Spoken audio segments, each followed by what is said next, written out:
नमस्कार, मैं हूं दीपक पवार और आप देख रहे हैं नवप्रभात इंडिया का एक चैनल है। दोस्तों, अभी मैं खड़ा हूं डुंगरी फरिया के अंदर, जहां पर आप देख रहे हैं अगल बगल सभी भंगार के गोदाम हैं, कबाड़ के गोदाम हैं।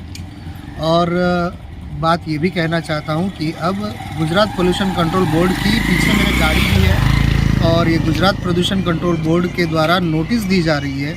इसके पहले महानगर पालिका के द्वारा भी इन भंगार के गोदामों को नोटिस दी गई है और हो सकता है कि थोड़ी देर के बाद में या आज या कल तक फायर ब्रिगेड के द्वारा भी इन्हें नोटिस दी जाएगी। तो इस प्रकार से उन तमाम भंगार के गोदाम मालिक और गोदाम के अंदर जो गोदाम रखने वाले हैं उन पर यह कार्यवाही की जा रही है और सलीके से अपना काम करने की हिदायत भी जारी है। नोटिस के ज़रिए बताया जा रहा है कि किस प्रकार से आपका ये जो गोदाम है उसे आप सरकारी कचहरी में रजिस्टर करवाएं और अच्छे तरीके से अपने विस्तार को बनाए रखें।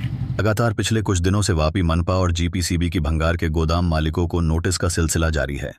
डूंगरी फलिया एकता नगर में भी गोदाम के मालिकों को गुजरात प्रदूषण नियंत्रण बोर्ड के द्वारा नोटिस दी गई, जिससे भंगार के व्यापारियों और गोदाम मालिकों में खलबली मच गई है।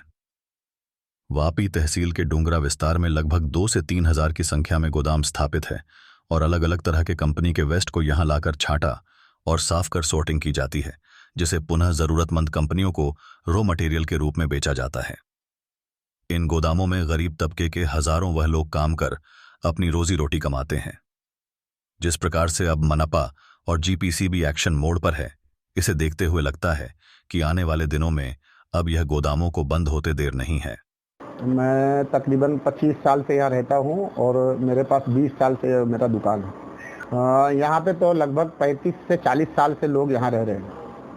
गोदाम कितने होंगे और कितने लोग काम कर रहे होंगे? यहाँ पे तकरीबन 2 से 3 हजार दुकान होना चाहिए और मजदूर उसके हिसाब से अगर जोड़ने जाएंगे तो लाखों के हिसाब से यहाँ वर्कर काम करते हैं।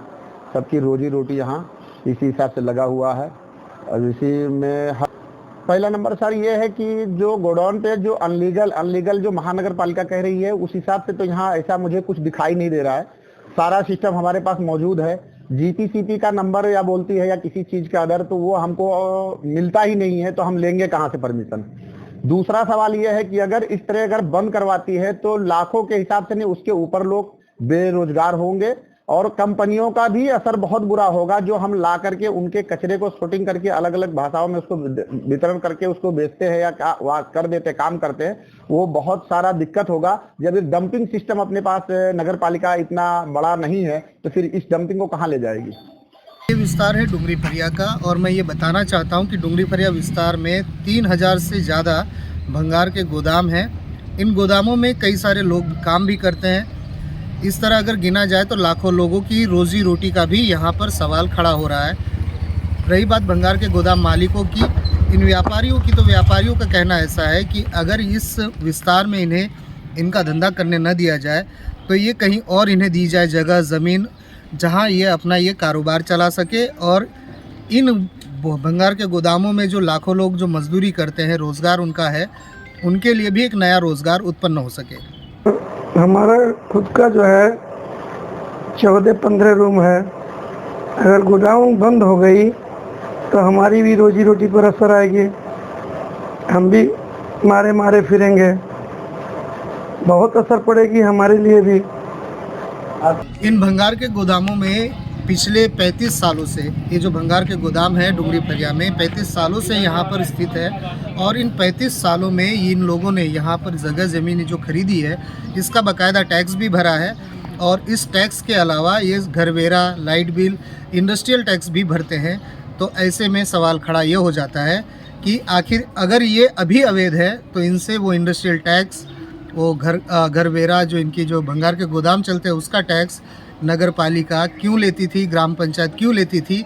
अगर वो गलत है तो जब ये जो बना हुआ था, जब ये पंचायत थी, महानगर पालिका नहीं बनी थी, नगर पालिका थी, तब जो पंचायत के सदस्य थे, अधिकारी थे और जिन्होंने इनसे ये ज़मीनें बिकवाई हैं या ज़मीनें बेचकर इनसे टैक्स वसूल किया, तो ऐसे लोगों पे कार्यवाही होगी या नहीं, ये भी देखने वाली बात है। दरअसल अब भंगार के गोदामों के संचालक दुविधा में हैं। फायर सेफ्टी के साथ ही कॉमन प्लॉट के आसपास फैला भंगार और कबाड़ और गोदामों को जारी रखने के लिए जरूरी परमिट तथा परमिट के लिए कई विविध नियमों का पालन को लेकर असमंजस बन गया है। केमिल के गोदाम और अन्य सूखे भंगार जैसे प्लास्टिक, पेपर, जिनमें सिर्फ बिना केमिकल युक्त भंगार के गोदामों और केमिकल युक्त भंगार के गोदामों के परमिट पर भी असमंजस बना हुआ है। एक वजह है, और सड़क पर अब मैं तस्वीरें लगा दूंगा, जो सड़क किनारे जो ये भंगार का गोदामों का जो कचरा पड़ा हुआ है, यही केवल कारण है कि इस प्रकार से जीपीसीबी गुजरात प्रदूषण नियंत्रण बोर्ड, फायर ब्रिगेड और महानगर पालिका अब इन भंगार के गोदाम के मालिकों को नोटिस थमा रही है। कहने वाली बात आपको ये भी बतानी होगी, क्योंकि बीते पिछले कई सालों में यहाँ पर आग की बड़ी बड़ी घटनाएं सामने आ चुकी है, और जब फायर ब्रिगेड की गाड़ियाँ अंदर आती है तो उस समय इन सड़कों पर पड़े हुए इस कचरे की वजह से गाड़ियाँ अंदर नहीं आ पाती, और कॉमन प्लॉट का इस्तेमाल यहाँ के आम नागरिक नहीं कर पाते। कई बार साफ सफाई का मुद्दा भी इसमें शामिल होता है, और यही प्रमुख कारण बताया जा रहा है इस समय कि गुजरात प्रदूषण कंट्रोल बोर्ड, महानगर पालिका और फायर ब्रिगेड के द्वारा भंगार के गोदाम मालिकों को नोटिस थमाया जा रहा है।